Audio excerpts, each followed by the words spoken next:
Hello, ഇന്ന് ഞാൻ നിങ്ങൾക്ക് പരിചയപ്പെടുത്തുന്നത് യൂറോപ്പിൽ എല്ലായിടത്തും കണ്ടുവരുന്ന ഡാൻഡലൈൻ അഥവാ ല്യൂവൻസാൻ എന്ന് പേരുള്ള ചെടിയാണ്.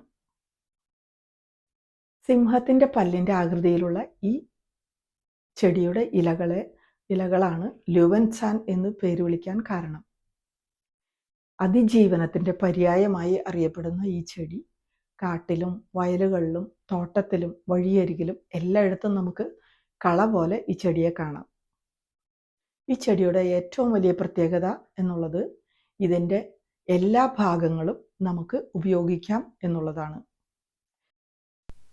പോഷക ഗുണത്തിലും ഔഷധ ഗുണത്തിലും വളരെ മുമ്പോട്ട് നിൽക്കുന്ന ഈ ചെടിയിൽ വിറ്റാമിൻ സി ഒരു ഓറഞ്ചിനേക്കാൾ കൂടുതലുണ്ടത്രേ. ഇലകൾ സാലഡായി ഉപയോഗിക്കുമ്പോൾ വേരും പൂവും തണ്ടും പല വിധത്തിലുള്ള ഭക്ഷണ സാധനങ്ങളായി, അതായത് ചായ ഉണ്ടാക്കുന്നതിനും ജാം ഉണ്ടാക്കുന്നതിനും തേൻ ഉണ്ടാക്കുന്നതിനും പലവിധ അസുഖങ്ങൾക്കുള്ള മരുന്നായും ഉപയോഗിക്കുന്നു.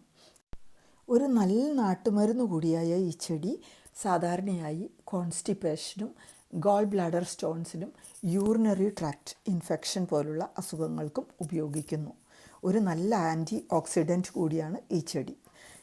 ല്യൂവൻസാൻ എന്ന ഈ പൂവ് ഉണങ്ങിക്കഴിയുമ്പോൾ പൂസ്റ്റ ബ്ലൂമ് എന്ന പേരിലാണ് അറിയപ്പെടുന്നത്. അതായത് ഊതിപ്പറപ്പിക്കുന്ന പൂവ്. അപ്പൂപ്പൻ താടി പോലെയുള്ള പറന്നു നടക്കുന്ന ഇതിൻ്റെ വിത്തുകൾ പല സ്ഥലങ്ങളിലേക്കായി പറന്നുപോയി അവിടെ പുതിയ പുതിയ ചെടികൾ ഉണ്ടാകുന്നു. ഇവിടെ നമ്മൾ ഉപയോഗിച്ച കുറച്ച് വാക്കുകൾ പരിചയപ്പെടാം.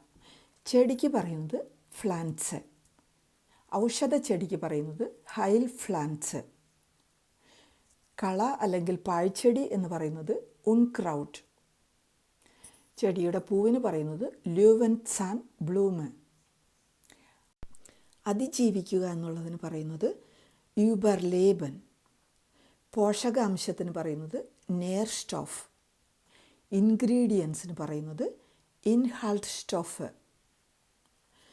പൂവിൻ്റെ മൊട്ടിന് പറയുന്നത് ബ്ലൂട്ടൻ ക്നോസ്പർ, വേരിന് പറയുന്നത് വൂർട്സെൽ, തണ്ടിന് പറയുന്നത് സ്റ്റെങ്ങൽ അല്ലെങ്കിൽ സ്റ്റീൽ, പൂവ് വാടുന്നതിന് പറയുന്നത് ഫെർവെൽക്കൻ അല്ലെങ്കിൽ ഫെർബ്ലൂട്ടൻ, വിവിധ രീതിയിൽ ഉപയോഗിക്കുക എന്നുള്ളതിന് പറയുന്നത് ഫീൽസൈറ്റിക് ഫെർവെൻറ്റൻ.